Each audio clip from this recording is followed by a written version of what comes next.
This is an anti-burst faucet, and it's the only one in the world that is guaranteed not to burst in an emergency. And it's all thanks to this patented hidden engineering. Today, you'll learn how to install your own frost-free faucet and why, in the world's coldest country, we are going anti-burst, and so should you. So I am using a 1-inch spade bit, and I'm drilling at a slight angle downwards, okay?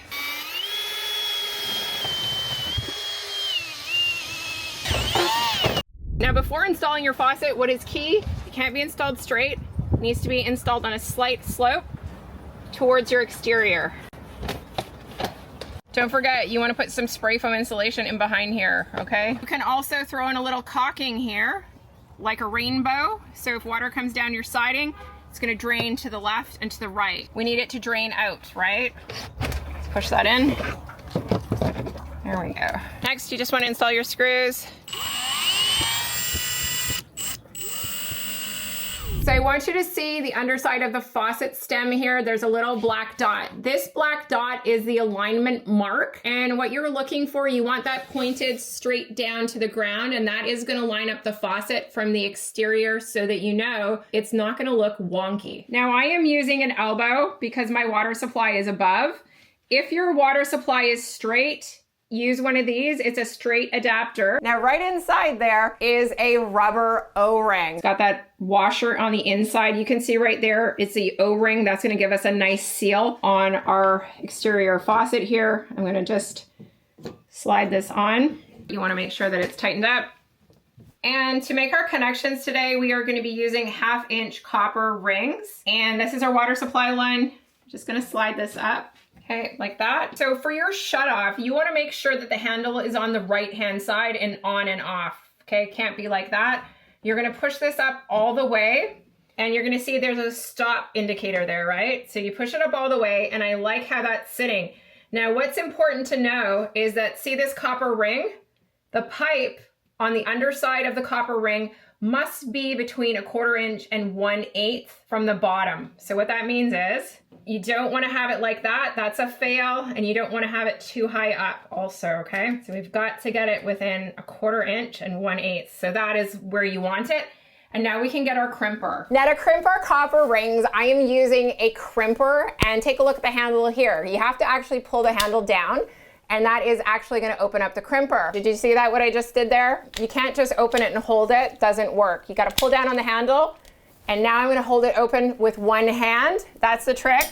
Put it over top of your copper ring, and then you're gonna close it up just like that. Now here's the trick. I want you to take a look from the front because we have to line this up perfectly. So I'm gonna push up a little bit. So your ball valve is gonna wanna drop on you, see that? So you're gonna take your crimper, and what you're looking for is that has to be perfectly centered up on your ring. Now you're gonna need a little bit of grip strength for this, okay? So I've got it there, I'm gonna squeeze. Okay, now you can tell I needed to use muscle there. So that right there is what you are looking for. So you're gonna need some grip strength for that, and if you have man hands, yeah, for the win. Now this here is a go, no-go gauge. You're gonna see right here, it says go. This gauge is a go. Do you see right there, the middle one, it says go? You're gonna slide that over your copper ring, and it fits beautifully. That right there is what you are looking for. Now on the other side of the gauge, see this middle one right here? It says no go. Look what happens. It doesn't fit. See that? But that's a good thing. It's not supposed to fit. Now that we have the top of the shutoff connected, we have to connect the bottom here. And to do that, I'm just gonna measure up my pecs. I'm gonna make a mark here on my finger, and now we are gonna cut it. You know what you're looking for? You always wanna make straight cuts. You wanna make sure it's centered up. Okay, squeeze, squeeze, squeeze, crimp it nice. And release. Now what you need to know about your shutoff is before the weather freezes, what I always do is I take my shutoff and I'll close it. And what happens here, the water is shutting off here, and this is gonna drain. Make sure you open your faucet outside so that it can drain from this point down. That is so important. That will prevent water from getting into your faucet and freezing. A lot of people get this wrong. Now inside the stem of your hose bib right here is a valve, and it turns your faucet on and off. Now, it is absolutely critical that this valve that controls the flow of water is in the warm zone of your house. That means that the valve is gonna sit right here on my drywall. What you have to remember, anything in an exterior wall can freeze on you. So this valve has to be on this side of the drywall. That is a critical step. Now, if you notice there on the faucet, it says patented. Now, what you should know is that this technology, anti-burst, is patented.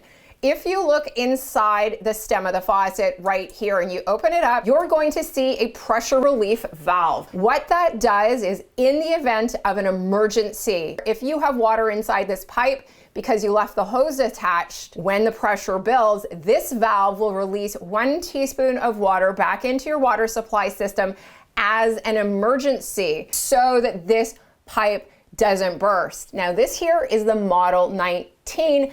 That is what I'm installing today. Now, what you're looking at here is the Model 25, and I have to say this one is popular with plumbers because if you take a look at these holes right here, that's the emergency drainage system. It actually drains the water on the exterior of your home. What do you think? Now, I know a lot of you are going to be asking about price for the 12-inch version of the Model 19 anti-burst faucet. That comes in right now at $54. I will link to the Model 19 and the Model 25 in the description. That right there, to me, is a nice looking faucet. Most importantly, don't forget, before it freezes, you want to disconnect your hose from your faucet. Now, this is critical because we do not want to have the hose attached to the faucet because that is going to make that anti-burst feature kick in, that PRV, right? There's a lot of different faucets out there. Most importantly, I want to know your opinions. Have your say in the comments. What do you think? I am Dayru. Thank you so much. I'll see you in the next one.